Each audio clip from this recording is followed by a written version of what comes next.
산위의 영광이 산 밑의 고통의 답이다라는 제목으로 하나님 말씀 증거하도록 하겠습니다. 그 복음서를 보면은 가이사랴 빌립보의 신앙 고백이 이게 분수령을 이룹니다. 그러니까 복음서를 전반부 후반부로 나눈다 그러면 특별히 뭐 마태복음 16장 같은데 가이사랴 빌립보에서 나를 누구라 하느냐, 베드로가 주는 그리스도시여 살아계신 하나님의 아들입니다라고 하는 그 고백이 분수령을 이룬다니까요. 그러니까 우리 인생도 마찬가지입니다. 예수님에 대한 이 고백이 있을 때부터 새로운 인생이 시작되는 거예요. 이렇게 인생이 딱 잡으면은 반대가 돼버립니다. 그죠? 이렇게 후반부의 인생이 시작된다라는 것입니다. 그때 마태복음 버전에 의하면 16장 18절에 보니까 베드로다 이렇게 이름 말하면서, 베드로 뜻이 반석이잖아요. 이 반석 위에 내 교회를 세울 것이다. 음부의 권세가 이기지 못할 것이다. 여기서 성경에서 최초로 교회라는 이름이 나옵니다. 에클레시아. 그러니까 교회는 믿음의 기초 위에 세워진 게 교회인데, 구체적으로 얘기한다면 믿음은 세 가지라 그랬잖아요. 마음의 확신, 행동, 그리고 고백이라 그랬죠. 그러니까 절정이 뭐예요? 고백이죠, 고백. 그러니까 믿음의 고백 위에 교회를 세우게 된다. 그래서 우리 신앙인들은 날마다 고백해야 됩니다. 고백할 때마다 교회가 세워지는 거예요. 교회는 사람이라 그랬죠. 우리 내일부터 설교들 하는데 성경 가서 교회를 세운다 무슨 뜻이에요? 예수님이 구세주이시고 그리스도시고 하나님의 아들이라는 것을 고백하는 것 위에 교회를 세운대요, 주님이. 그러니까 계속 고백을 해야 된다고요. 이 고백의 힘이 어마어마하다, 그런 뜻입니다. 이 고백 이후에 예수님께서 9장 1절에 그런 얘기 하잖아요. 뭐 살아서 하나님의 영광을 볼 자가 있다. 그러면서 3명 데리고 가서 변화산의 영광을 보여주는 장면이 나옵니다. 인생이 투트랙이라 그랬잖아요. 이거 뭐 따로따로도 많이 설교 듣지 않습니까? 오늘 좀 크게 보자고요. 그 멀리서 보면은 산 위의 모습과 산 아래의 모습이 보이죠. 이게 우리 인생이랄까요. 교회가 살아가는 모습이 이런 모습이라는 거예요. 그러니까 산 위의 모습이 있고 산 밑의 모습이 동시에 있는 거다. 인생이 투트랙이기 때문에 두 가지를 다 봐야 된다, 그런 거죠. 산 밑에를 보십시오. 9명의 제자가 있는 곳이죠. 세상은 이렇게 살아간다는 거예요. 귀신 들린 아이 데리고 왔습니다. 그랬더니 해결 못하죠. 그러니까 세상은 문제투성인데 해결 못한다. 그리고 큰 무리가 와서 웅성거리고 또 방해꾼들이 와가지고 변론한다고 하는데 이렇게 조롱이죠. 아이, 귀신 못 고치네. 뭐 고친다고 말만 하더지만. 그리고 아버지는 소리 지르고 어떻게 된 거냐고. 그러니까 소란과 소동이 막 일어나는 게 세상이라는 것입니다. 숨 쉬고 있는 동안에 우리에게는 문제가 끊임이 없다라는 거예요. 근데 9명의 제자들은 문제가 뭐죠? 카피에는 힘이 없죠. 예수님이 흉내내고 있었어요. 이게 권능이 없는 거죠. 뒤에 보면은 기도가 없었고 믿음이 없었기 때문에 그렇다라고 이제 설명을 하고 있는데, 하여튼 카피에는 힘이 없습니다. 우리 신앙이 카피 신앙이 돼서는 안 된다는 거예요. 영광을 맛본 신앙이 되면은 능력이 많은 거죠. 이 삶 속에서의 능력은 뒤에 나오는데 기도와 믿음이라니까요. 그래서 카피 신앙이 아니라 능력, 진짜 능력의 신앙이 돼야 된다. 뭐 그런 모습이겠죠. 그러니까 겉모양 흉내내 가지고는 아무것도 안 된다. 그래서 능력 없으면은 말싸움이 일어납니다. 변론이 일어나고. 그래서 교회의 능력이 사라지면은 소란해요. 능력이 임하면 조용하죠. 누가 떠들지 않는다고요. 14절을 한번 읽어봅시다. 14절. 땅 밑에, 이 산 밑의 모습입니다. 시작.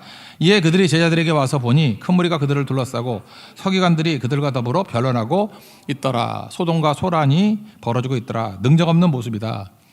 예수님 오셔가지고 예수님의 행동이 뭐죠? 질책을 합니다. 믿음이 없는 세대예요. 저는 이것도 되게 중요하다고 생각을 해요.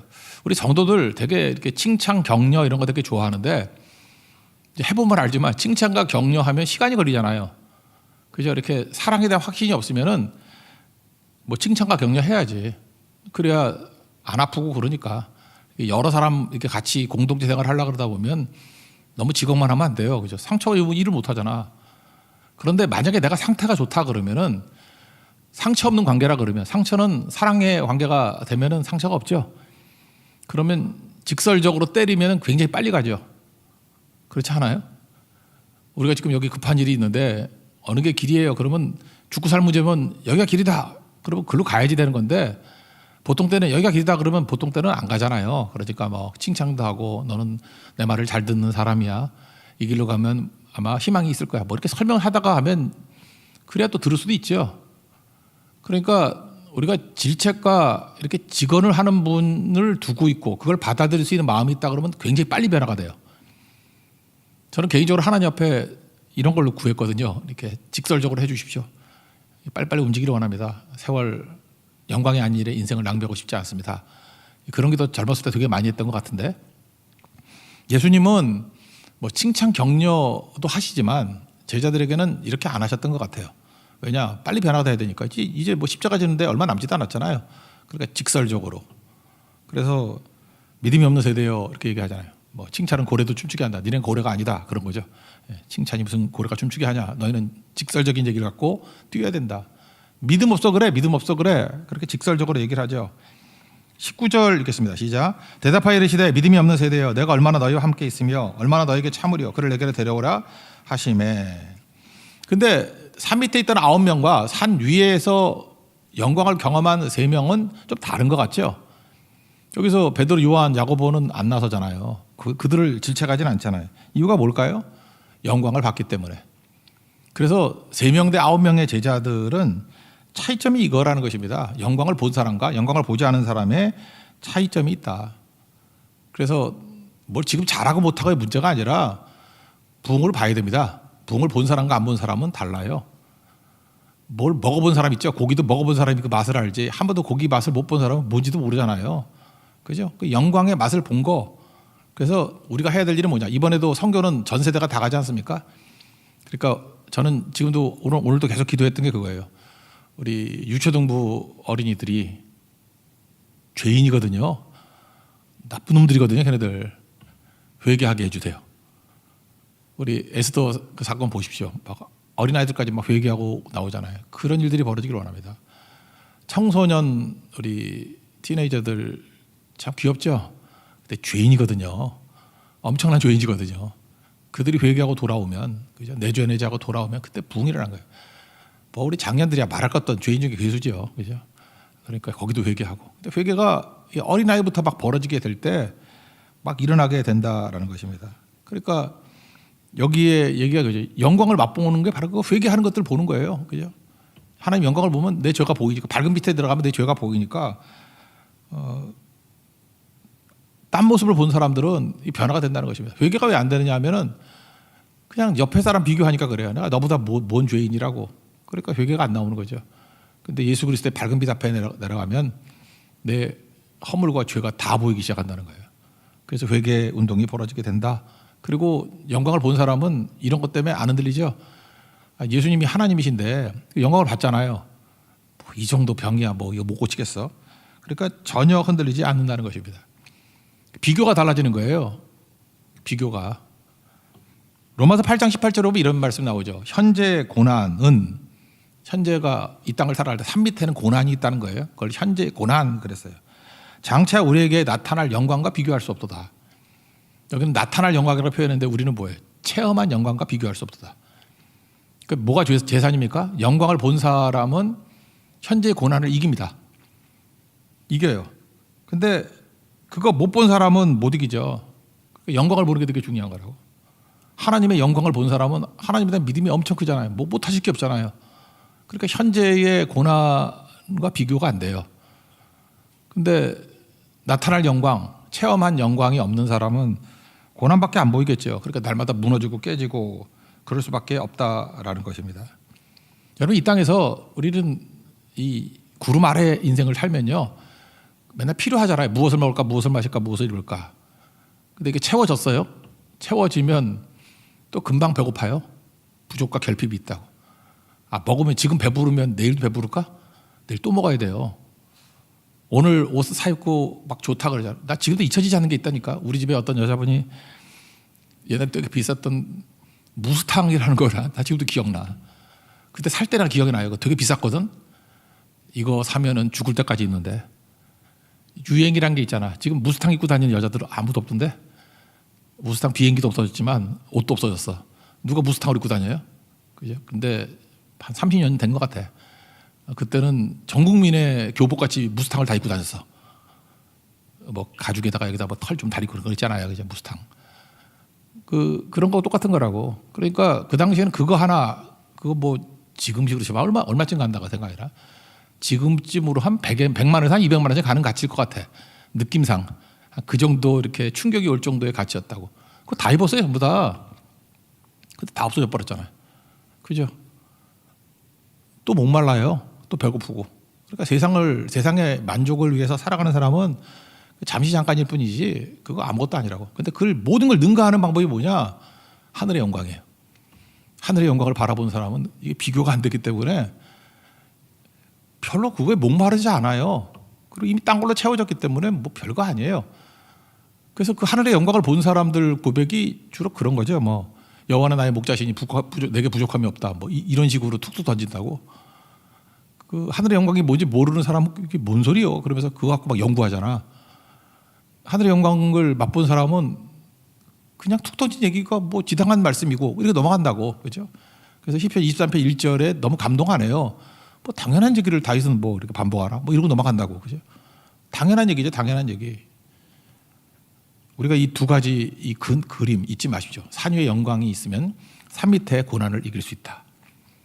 그래서 우리가 이 땅을 살면서 갑자기 고난이 크게 보이고 고통이 너무 크게 와닿고 힘들다 그럴 때는 고난의 문제를 해결하고 고통의 문제를 해결하는데 힘쏟지 말고 우리가 이제 뜬구름 잡는다는 얘기가 아니에요.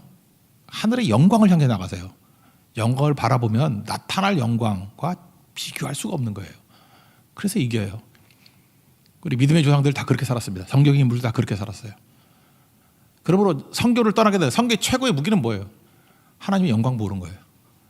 영광을 본 자는 땅 밑에 있는 어떤 논쟁, 고난, 뭐 소란과 소동 다 이깁니다.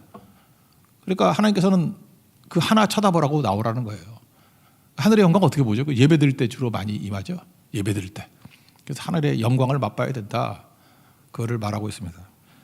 두 번째 단계에서 우리 하늘의 영광을 한번 봅시다. 이제 다시 앞부분으로 가보세요. 이 변화산의 영광인데 여기 예수님을 본 거죠. 그러니까 쉽게 얘기해서. 근데 참 묘해요.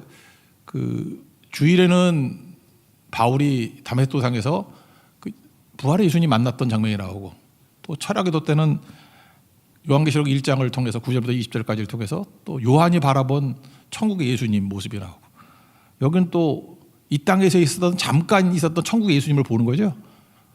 그러니까 다 지금 일주일 사이에 몰아가지고 같은 본문이 나오네. 제가 짠 거 아니에요. 이렇게 저절로 된 거라고. 아마도 하나님께서 우리 성도들에게 하늘의 영광, 하나님의 영광을 보기를 원하시고 보여주시려고 그러는 것 같아요. 그죠? 그거 바라보면 나머지는 다 비교할 수 없는 상대적인 게 된다니까. 여러분 진짜 꿈에서라도 진짜 한번 보라고요. 하나님께서 이게 보여주신 하나님의 영광과 천국의 예수님의 모습을 보면은 야 저거 보고 난 다음에 요한은 저렇게 묘사했구나. 근데 성경을 모르면 또 뭐라고 묘사할지도 모르잖아. 그러니까 성경을 좀 알고 있어야죠. 알고 있으면 저거 보고 베드로는 저렇게 묘사했고 요한은 저렇게 묘사했고 스데반은 저렇게 묘사했고 시편 기자는 이렇게 묘사했고 이사야는 이렇게 묘사했구나라는 게 확 오지요. 이도 똑같은 것 같아요. 이건 좀 자세히 묘사를 했던 것 같아요. 그래서 천상의 예수님의 모습을 이제 봤다 그런 얘기죠. 2절 3절 읽겠습니다. 시작. 엿새 후에 예수께서 베드로와 야고보와 요한을 데리시고 따로 높은 산에 올라가셨더니 그들 앞에서 변형되사 그곳이 광채가 나며 세상에서 빨래하는 자가 그렇게 희게 할 수 없을 만큼 매우 희어졌더라. 여기서 마가의 시각은 이게 베드로 시각인 것 같아요. 베드로가 본 거거든 이거. 베드로 제자가 마가니까 베드로가 이렇게 말해준 것 같고 마가가 기록한 것 같아요. 그러니까 베드로 시각인데 베드로는 역시 속은 잘 안 보고 베드로는 역시 눈이 겉을 좀 많이 보는 사람이야. 옷의 광채 이거 봤다는 거. 옷의 광채. 그리고 빨래를 안 했는지 빨래 되게 잘한 것 같아. 그렇게 느껴진 거예요. 얼마나 흰지 그냥 하얗더라. 그런 거죠. 요한계시록 1장에서는 뭐라고 나왔죠? 저는 몇 번 반복했더니 다 외워지던데 12절부터 나오잖아요. 예수님이 어떤 모습에 첫 번째 모습 교회 사이를 왔다 갔다 하시는 분. 7 금초대 사이를 왔다 갔다 한다 그러죠. 첫 번째 예수님은 교회 사이를 왔다 갔다 하시는 분. 두 번째 뭐였어요? 제사장의 모습을 하고 계셨다 그랬죠. 발 질질 끌리는 옷, 금띠. 예수님이 속죄하시는 분이다. 세 번째는 강력한 전능하신 하나님의 모습으로 나타난다 그랬죠. 어떤 모습이에요? 양털 같은 흰 머리. 그죠? 그다음에 눈, 불꽃 같은 눈. 다 모든 거 아시는 주님. 그다음 주석발. 밟아 이겨버리는 승리하는. 그다음 음성은 많은 물소리 같은 음성. 전능하신 하나님이죠. 제사장이자 전능하신 하나님. 그분이 주로 어떻게 일을 하셔요? 현재. 그 다음 단계 네 번째는 오른손을 딱 보니까 사역자들 7별이거든요. 사역자를 붙들고 일을 하시고 입에서는 자외 날성검이 막 나가고. 그러니까 사역자를 통해서 뭘 한다는 거예요? 말씀 사역하신다는 거죠. 사역자를 붙들고 대언하는 종들을 통해 가지고 이 좌우의 날선 검 같은 말씀이 막 보내신다고. 그죠? 그리고 얼굴을 보니까 빛난 광채 같은 얼굴. 이건 똑같네. 베드로도 이 얘기하고 요한도 이 얘기하고 뭐 다 보는 사람마다 그러잖아. 이사야도 똑같은 얘기잖아요. 영광을 보고 뭐 하얗고 얼굴에 빛이 하고 모세도 똑같은 얘기하고 있죠. 여러분도 예수님 만나면은 여러분의 언어로 한번 표현해 봐요. 본 거. 이러면 안 되고 그러면 어만 하면 안 돼. 설명을 해보라고. 그죠? 이렇게 보는 거. 예수님 영광. 이 영광을 바라보니까 이 세상의 문제들 이건 뭐 문제가 안 되는 거죠. 스데반은 돌멩이 맞아 죽어가다 보니까 그냥 영광이라 그랬죠. 영광을 보고 예수님은 보이는 거예요. 딱 하나 보이는 거예요. 서 계신 예수님, 보좌 우편에 서 계신 예수님. 영광. 그거 바라봤다라는 것입니다. 근데 여기서 세 제자들이 바라봤던 모습의 독특성은 뭐냐면 예수님이 여기서 대화를 하고 계셨어. 누구냐 하면은 모세와 엘리야와 함께. 요거는 딴 사람들이 못 본 내용들이에요. 그죠? 그러니까 이거는 이런 장면을 받는가 보죠. 모세와 엘리야는 특징이 뭐예요? 모세는 율법의 대표, 엘리야는 선지자의 대표. 그리고 예수님이 그들과 대화했다. 그러면 뭐 이렇게 해석이 되겠죠. 예수님 율법의 완성이 되시고 선지자. 예수님 말씀의 완성이잖아요. 그죠? 완성이 되어 주신다. 뭐 이런 거를 봤다라는 것입니다. 4절 읽겠습니다. 시작. 이에 엘리야와 모세와 함께 그들에게 나타나 예수와 더불어 말하거늘. 그러니까 천국에서 지금도 모세와 엘리야와 또 우리 먼저 가신 우리의 형제 자매들, 우리 아버지, 어머니, 할머니, 할아버지들과 대화 나누고 계시는 모습을 봤다. 근데 그 모습이 어땠어요? 구름이라 그러죠. 구름. 여러분 구름이 이제 쉐키나인데 히브리어로 쉐키나인데 이거는 두 가지를 상징해요. 영광과 임재. 그래서 교회는 영광이 있어야 돼요. 구름이 임한다는 건 뭐냐면 주님의 임재가 있어야 되고 임재가 있으면 그 이퀄 영광이라고. 그걸 쉐키나 그래요. 쉐키나의 구름. 그렇게 임하게 된다. 그래서 예수님 승천하실 때도 구름 타고 가셨다라는 게 무슨 손오공 그런 게 아니고요. 영광 가운데 올라가셨다 그 표현이에요. 그게 그 당시의 표현에 의하면. 그러니까 구름이겠죠. 구름인데 그 구름이 임재, 주님의 임재와 영광의 모습이라니까. 구름 타고 오시리라 그 얘기 뭐예요? 영광 가운데 오시겠다 그런 뜻이고 정막 다 짓고 난 다음에 어떤 일이 벌어집니까? 구름이 영광 가운데 임하게 됐다 그러고 출애굽기 16장 10절 같은 데 보니까 온 회중이 그 하나님의 여호와의 영광이 구름 속에 나타났다 뭐 이런 말씀이 나와요. 그러고 난 다음에 시내산에 올라가고 뭐. 교회는 영광이 있어야 됩니다. 교회를 딱 왔더니 수치가 보이면 안 되는 거죠. 그래서 느헤미야도 그런 얘기 하잖아요. 우리가 하나님 앞에서 영광이 임해야 되는데 더 이상 수치를 범하지 말자. 왜? 교회의 특징이 영광이거든요. 하나님의 임재가 있으면 영광이 임합니다. 여러분 삶 속에 하나님의 임재가 있는 영광스러운 존재 되기를 축원합니다. 그래서 하나님과 항상 동행하고 주의 일을 하면 영광이 임하는 거예요. 반면에 주님과 멀어지면 멀어질수록 영광이 사라져요. 이가봇 영광이 사라졌다. 그 뭐 아무것도 아니죠. 그러면 문제가 있죠. 영광이 임해야 되고 또 하나 우리를 확실하게 쓰는 사역자들에게 임하는 게 뭐냐? 음성이 들려야 돼요. 주님의 음성. 한번 보세요. 이게 뭐 바울도 고린도에 갔더니 힘들어서 사역이. 그랬더니 주님의 음성 들었잖아요. 기도하는 중에. 야 바울아 힘내라. 이 성 중에 내 백성이 많다. 그러니까 너 전도만 하면 분명히 백성이 있어 이런 거. 저는 옛날에 대만 선교할 때 이런 거 많이 들었어요. 그죠? 전도하면은 그때 뭐 예수 1%도 안 믿고 뭐 그랬거든요. 근데 적어도 타이베이 같은데 10% 20% 예수 믿는 모습이 보일 거야. 뭐 그런 것들 계속 뭐 확실을 주고 그랬어요. 그래서 제가 그때 뭐 서원이라면 서원이죠. 내 평생 하여튼 대만 선교는 그치지 않고 오겠습니다. 대만 그죠? 그게 되더라고요. 그게 뭐 당시 대만 별로 간 사람도 없었는데 그 다음부터 대만에 뭐 엄청 가잖아요. 사람들을 많이 가서 보험도 증거하고 이제 뭐 대만의 타이베이 같은데 10% 넘었었거든요. 벌써 보여주시잖아요. 하나님이. 제가 옛날에 서귀포 선교하고 그럴 때 보면 거기도 뭐 얼마 안 됐었는데 제가 마지막 보고 받았을 때가 16%였거든. 서귀포에 16%의 크리스찬들이 있어요. 그 서울하고 비슷비슷해. 서울 요즘에 뭐 20% 되나? 안 된다 그러는 것 같은데 뭐 그런 거. 그러니까 서귀포가 그렇게 부흥을 했다고요. 그러니까 하나님께서 길지 않은 시간에 보여주시겠다. 다 그런 거죠. 유라굴로 강풍일 때도 마찬가지죠. 안심하라 바울아 안 죽어. 너 로마도 모아야 할 거고 배만 깨져. 여기는 276명 다 살아나. 음성 들어야죠. 음성. 여기도 지금 똑같이 하나님께서 구름 가운데 음성 들려주신 거예요. 내 사랑하는 자고 그의 말을 들으라. 우리도 하나님의 사역을 할 때 이 확신의 음성 들어야 됩니다. 이 음성 듣고 이게 하나님 말씀으로 올 수 있죠. 하나님 내게 주신 말씀이라는 확신. 바울이 뭐 딴 거 있습니까? 우리하고 차이점이 뭐예요? 하나님의 음성 들은 자고 우린 뭐 그게 없잖아요. 메가리가 없잖아요. 내게 주신 사명, 곧 은혜의 복음 증언하는 일을 마치려 하면은 나의 생명조차 조금 더 귀한 것을 여기지 않는다. 이유가 뭐예요? 넌 나의 택한 그릇이다. 이 방해를 위한 나의 택한 그릇이다. 음성 들었잖아요. 그러니까 난 거기에 인생 걸겠습니다. 그거 아니에요? 사명에 인생 걸어야 영광스러운 인생이 되는 거지. 자기 욕심에 인생 걸어봐야 아까도 얘기했잖아요. 욕심은 그거 금방 낡아 없어진다니까요. 요즘에 맨날 새 차 나오잖아요. 헌차들도 있죠. 헌차. 그게 처음부터 헌차였을까? 제 평생 인생에 몰라 내가 옛날 얘기 할지도 모르겠어. 새 차 딱 나왔을 때 내가 내 눈에 제일 멋있었던 차가 혁명적으로 나오는 멋있었던 차. 그러니까 일반 흐름하고 다른 우주에서 온 차 같은 모습이 르망이라는 차였어요. 르망. 그 이전에는 이게 박스 같은 형이었는데 그때 르망만 이게 유선형으로 바뀐 최초의 차였어요. 그게. 그러니까 옛날 차 모르죠. 옛날은 진짜 거지 같은 차였어. 무슨 성냥갑 같은 게 갖다 끼워내는 그러니까 레고 같은 차였어.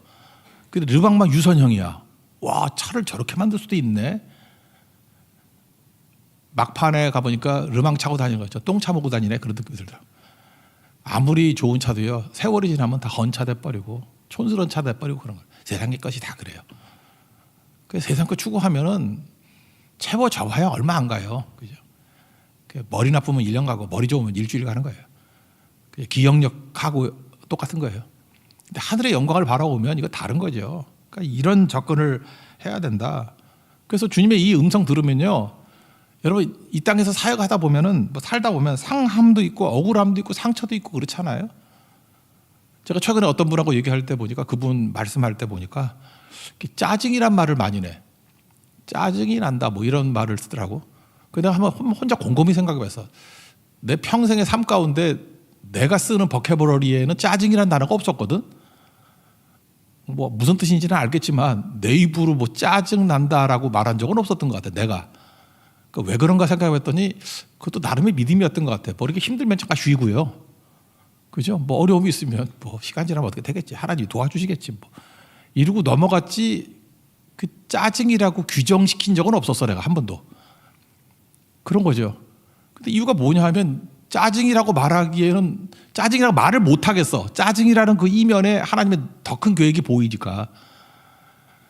그렇죠. 굳이 본다 그러면 내 인생이 짜증스럽지. 그죠? 그렇게 보일다 할지라도 이거를 다듬어서 더 나은 모습으로 이끌어 가실 하나님의 그 선하신 손이 보이니까 그게 보이는데 어떻게 짜증이라는 얘기를 해요.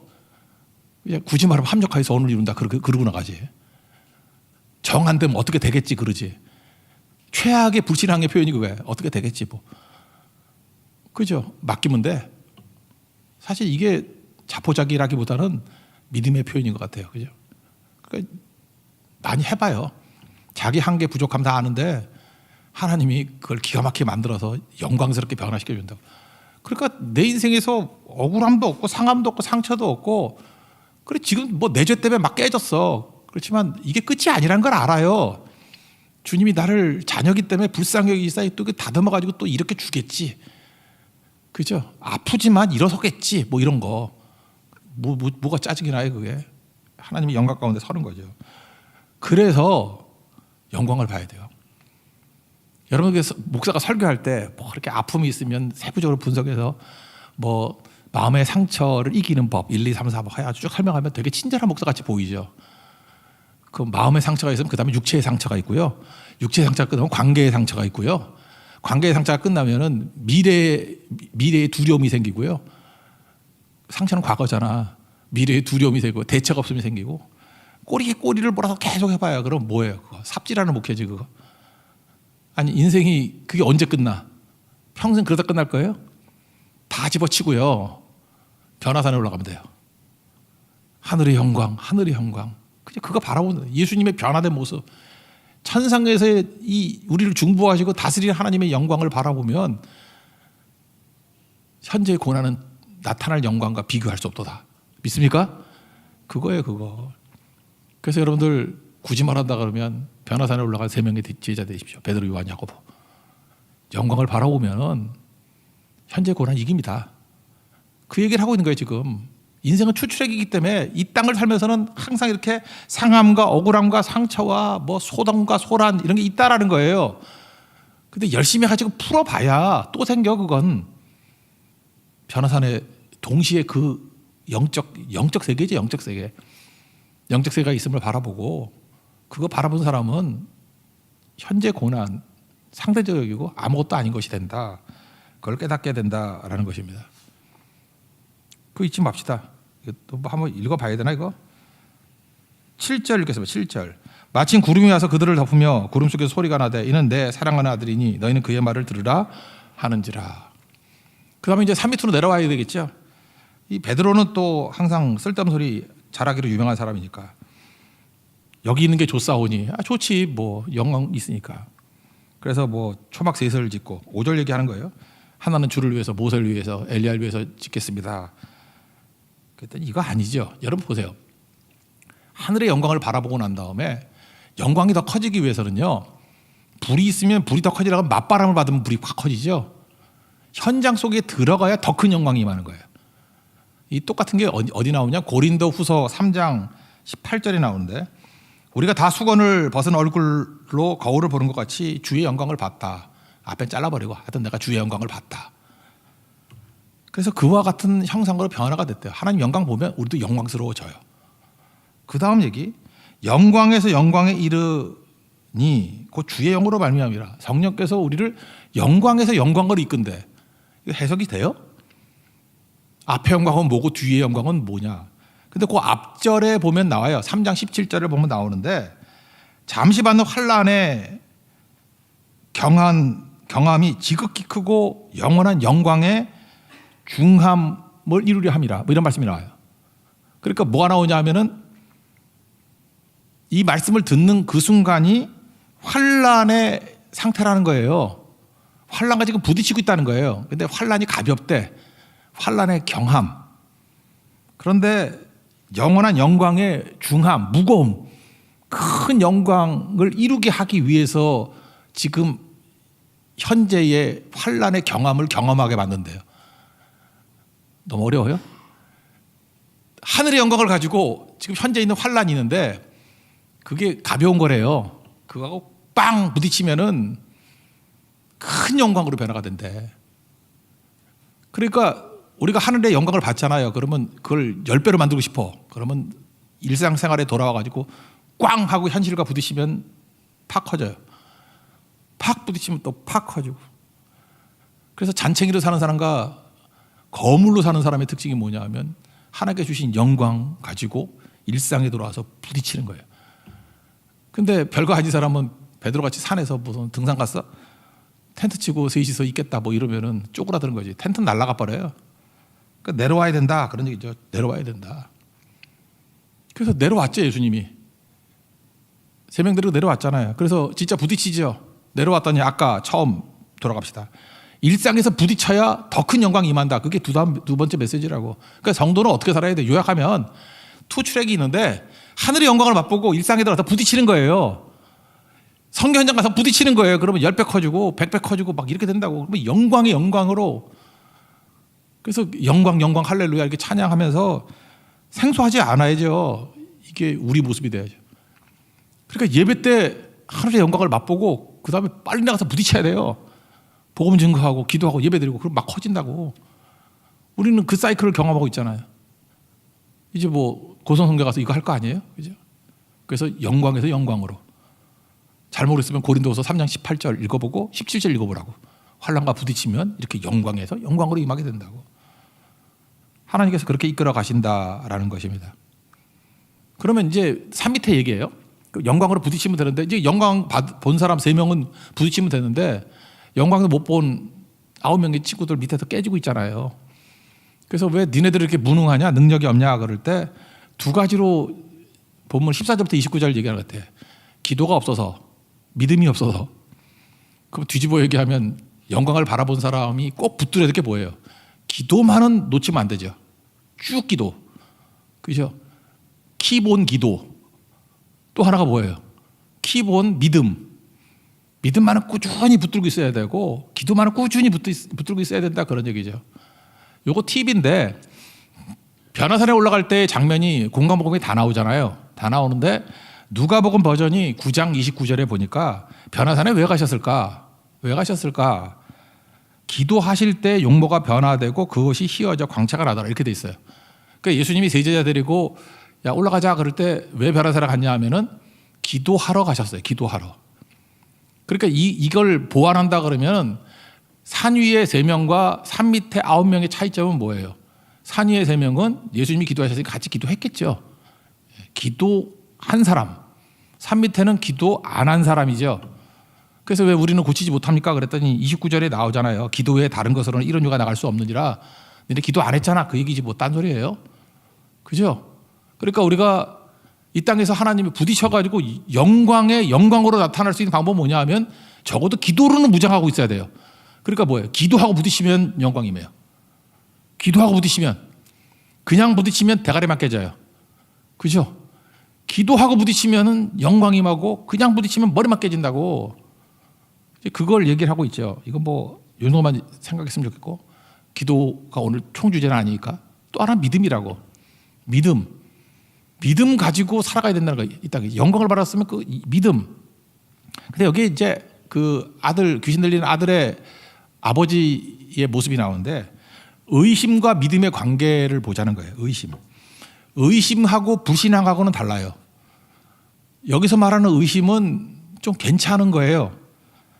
그러니까 아버지는 의심했어요. 근데 이건 불신앙은 아니야. 의심은 했다고. 의심은 했는데 뭐라 그러냐면 예수님 무엇을 하실 수 있으면은 불쌍히 여겨주세요, 그랬다고요. 그랬더니 예수님이 정색을 하면서 할 수 있거든요. 무슨 말이냐? 믿는 자에게는 능치 못할 일이 없다. 그런 말씀 나오죠. 이거 뭐 읽어봐야겠다. 22절 23절 읽겠습니다. 시작. 귀신이 그를 죽이려고 불과 물에 자주 던졌나이다. 그러나 무엇을 하실 수 있거든 우리를 불쌍히 여기사 도와주옵소서. 예수께서 이르시되 할 수 있거든이 무슨 말이냐? 믿는 자에게는 능히 하지 못할 일이 없는지라 하시니. 여기 보세요. 그랬더니 이 아버지가 깜짝 놀라가지고 24절 보니까 그러잖아요. 소리를 질러 이랬대. 내가 믿나이다. 나의 믿음 없는 것을 도와주소서. 그랬죠. 그래서 여기서 중요한 게 뭐냐면 의심은 믿음이 없는 것을 뜻하는 게 아니에요. 의심은 믿음이 없는 게 아니고, 우리 신앙생활을 할 때 어린 믿음, 이게 미숙한 믿음일 때는 의심과 믿음이 공존할 수 있습니다. 제가 예수님 믿잖아요. 제가 100% 의심이 없을까? 인생 가운데도 의심이 있어요. 있는 것도 있어. 내가 공부해 생각하니까 그래요. 내가 제일 큰 의심이 뭘까? 다는 말을 못 하겠어. 여러분이 상처해볼까 봐. 근데 내가 의심하는 것 중에 한 가지만 얘기할게요. 되게 많은데 뭐 이거 말고 의심이 없는 그런 대단한 좋은 목사다, 그거 아니에요. 저도 약간 개쓰레기에 가까워요. 그렇지 않은데 한 가지만 얘기를 들어볼게요. 예수님 못하실 일이 없죠. 예수님이 능히 모든 사람을 다 구원하고 다 변화시킬 수 있죠. 근데 이상하게 나는 그게 잘 안 되는 게 뭐냐 하면은, 이제까지 내가 목회를 하면서 알코올 중독자가 온전히 회복돼서 돌아온 적이 한 번도 없어. 단 한 번도 없어. 심지어 알코올 중독자에게 2명은 자살을 했어. 뭐 직접적인 성도는 아니었지만, 그렇지 뭐 잘 믿던 성도의 아들이니까. 그것도 런던에서 자살했고, 하나는 또 하나는 그렇고. 하여튼 그래요. 그러다 보니까 제 마음에 저도 이중에 상처인 것 같아. 그래서 우리 성도들 가운데 어떤 알코올 중독이 딱 오는 순간에 그 의심이 생기는 거야. 이거는 안 나을 건데, 이거는 그냥 평생 가는 건데. 예수님이 그거 못 고칠 리가 없잖아요. 그죠? 그런 게 의심이라고. 그러니까 주님께서 이 의심도 고쳐주실 거야, 지금 저를. 되게 기도 많이 했어요. 주님, 이 의심의 안개 같은 거, 이 구름 같은 거 다 사라지게 해 주옵소서. 다 믿게 해 주옵소서. 이런 거. 돌아가셨지만 옛날에 하영조 목사님하고 내가 대화를 나눴는데, 그때 그분이 그런 말씀 하시더라고요. 자기도 의심이 있대. 무슨 의심이냐면 암은 안 낫는다는 의심이 있대. 그분이 내가 그때 만났을 때 암수술 6번 했거든. 너무 아프니까, 맨날 아프니까. 그리고 기도를 안 했겠어요. 막 해도 잘 안 되잖아. 그러니까 이분이 말을 안 하지만 약간은 상처가 있었던 것 같아. 자기도. 하나님이 딴 기도 다 들어주면서 이렇게 암은 안 들어주시냐. 그죠? 압류 하고 이렇게 들어줘야 되는데 이게 안 들어주시네 하고. 그래서 여러분 그래요. 이게 뭐가 이렇게 잘 안 되면은 그 부분에 상처가 있어. 아니면 가족의 뭐 그런 경험들이 있다든지. 뭐 가족에 어떤 문제가 있어요. 뭐 얘기는 안 할게요. 하여튼 그런 게 반복이 되는 경우가 있어. 쭉 반복이 되는 경우가 있는데 그게 상처라고. 그래서 이 문제가 딱 오는 순간에 믿음이 생기는 게 아니라 덜컥 겁이 나는 거야. 우리 집안이 맨날 이 문제 때문에 박살나고 또 이 문제가 왔네. 나도 못 이기겠네 이런 거. 이게 의심이에요. 의심은 불신앙은 아니야. 하나님을 믿으면서도 의심이 공존할 수 있어요. 그때 이 아버지가 의심하잖아요. 지금 믿음이 없는 거 아니에요? 있잖아요. 머물러 있잖아 지금 계속. 그리고 믿음 없는 것을 도와달라고. 그러니까 의심은 뭔지 알아요? 내 안에서 해결은 안 됐는데 예수님 떠나지 않는 걸 의심이라 그래요. 그렇잖아요. 우리가 뭐 저도 그렇고 우리 크리스찬들이 뭐 예수님을 떠나요? 예수님 떠나지 않으면서도 다 믿지 못하는 부분이 있다고. 예수님을 안 믿는 게 아니고 다 맡기지 못하는 부분이 있다니까요. 그건 우리 연약함과 부족함이야. 믿음 부족이에요. 도와달라고. 여러분도 그런 영역이 있을걸? 이상하게 딴 건 다 주님께 맡길 수 있어요. 근데 뭐 돈 문제만은 못 맡기겠어. 이런 분도 있고요. 딴 건 다 맡기겠어. 뭐 근데 이상하게 건강 염려증에서 건강만은 뭐 아무리 기도해도 안 돼. 맨날 잠도 못 자고 맨날 약 하루에 20개씩 먹고 20알씩 먹고. 그거 건강 염려증이잖아. 그죠? 뭐 그런 거. 뭐 그런 사람도 있어요. 되게 뭐 하루에도 혈압 40번씩 재고, 그죠? 혈당 해가지고 손톱에 뭐 구멍이 100개씩 뚫려 있어. 하도 찔러가지고. 그 왜 그래요? 그 사람 믿음 없다고 생각하지 않아요. 믿음이 있어요. 믿음이 없는데 그런 게 겁이 나는 거야. 제 친구 중에 하나가 있어요. 그 되게 유명한 친구인데 아버지가 부돌 당해가지고 어렸을 때 좀 가난했어. 되게 가난했어. 믿음 되게 좋고 성품 되게 좋아요. 근데 노후에 대한 걱정이 떠나질 않아. 왜냐하면 자기 집안이 그것 때문에 당했던 그 아픔이 너무 크거든. 그래서 우리는 노후 준비가 아니라 사후 준비해야 된다. 뭐 주님께 맡겨. 그래도 딴 건 다 맡기는데 그거 못 맡겨요. 그런 게 상처죠. 그게 의심이라고. 의심. 믿음과 의심이 같이 가요. 그때 우리가 해야 될 일이 뭐냐? 깔끔하게 하나님의 일하기 위해서는 의심을 주님께 맡겨야 돼요. 나의 믿음 없는 것을 도와주옵소서. 내 의심하는 걸 도와주옵소서. 예수님이 도와주죠. 내가 믿나이다 그러잖아요. 믿나이다. 그래서 온전한 의심이 사라진 믿음까지 가는 것, 그게 꼭 필요한 거죠. 그래서 제일 나쁜 건 뭐냐 하면은 해결하고 난 다음에 주님께 오겠습니다. 이게 제일 나쁜 거예요. 내 모습 이대로. 그죠? 주님 앞에 의심 있는 모습 그대로 나오면은 주님께서 믿음이라는 선물을 주십니다. 믿습니까? 그래요. 다 부족해요. 그냥 의심 있는 모습으로 나오는 거예요. 주님, 내가 잠깐 의심합니다. 우리도 이 아버지 같이 외쳐야 돼요. 나의 믿음 없는 것을 불쌍히 여겨 주옵소서. 내가 믿나이다. 그럼 의심의 영역이 사라지고 믿게 되고, 믿으니까 어떤 일이 벌어져요. 믿음의 역사죠. 뭐 애 낳고 다 회복이 되었죠. 그러니까 의심의 상태에서 우리 하는 건 뭐냐면, 여기 보니까 손 내민다는 게 나와요. 손만 내밀면 돼. 그러면 내 힘으로 일어서는 게 아니에요. 주님이 손 잡아가지고 이렇게 세워주는 거예요. 우리 에스라의 가장 큰 용법 중에 하나가 뭐예요? 하나님의 여호와의 선한 손이라 그랬죠. 하나님의 손. 잘 모르면 우리가 손만 내밀면 돼. 우리 교회 반주자도 손 내미네 있죠. 손미네. 손 내미네. 손 내미네. 손 내밀면 주님이 잡아주신다고. 그리고 이렇게 주신다고요. 이 귀신이 됐던 아들 쿰하고 주님이 손 잡아서 이렇게 주셨어요. 우리도 그래요. 내 힘으로 힘 줘서 내가 일어나는 거 아니에요. 의심 속에서도, 부족함 속에서 손만 내밀면 주님이 탁 잡고 이렇게 세워주신다고. 그거 읽고 마치겠습니다. 26절 27절입니다. 시작. 귀신이 소리 지르며 아이로 심히 경련을 일으키게 하고 나가니 그 아이가 죽은 것 같이 되어 많은 사람이 말하기를 죽었다 하나 예수께서 그 손을 잡아 일으키시니 이에 일어서니라. 이번 선교가 선교대원들도 주저앉아 있다, 의심 속에 있다가 다 일어서는 선교가 되기를 축원합니다. 그리고 예수님 모르는 사람들, 예수님의 보혈의 피 때문에 죄사함 받고 구원받고 다 같이 하나님의 자녀가 되는 역사가 나타나기를 원합니다. 그래서 우리 저녁 예배 같은 때는 먼저 믿은 자, 나중 믿은 자가 함께 드리는 공동의 예배, 그게 천국의 모습이에요. 그런 능력을 회복할 수 있는 하나님의 거룩한 종 되기를 축원합니다. 다 같이 자리에 일어나겠습니다. 우리 찬송을 한번 하죠. 찬송 214장입니다. 내 모습 이대로.